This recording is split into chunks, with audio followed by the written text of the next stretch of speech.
यहाँ हेर्नुहोस् अब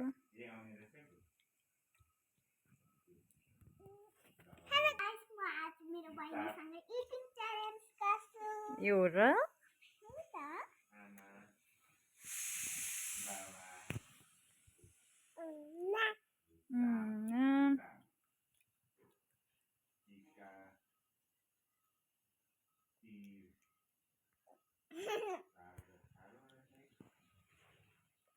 होइन हिजो एबुलाई ट्युसनमा लेखाएको छ कि आपा जे लेखाएको छ त्यो मात्रै आउँदो रहेछ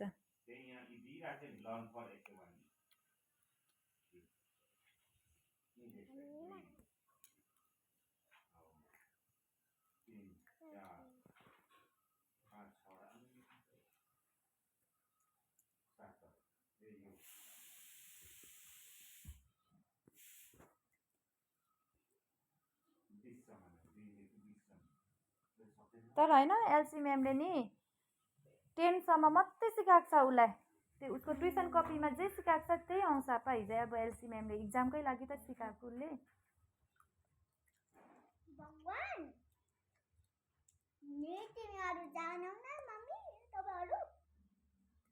खाऊ न ऊ बहिनीसँग इटिङ च्यालेन्ज गर न मैले ओदा चिज गरेको छु स्कुलमै देखे चर्ने अनि त्यो ओदा गर्न लेख्छु भनेर 10 सम्म ओ आ मात्राहरू क ख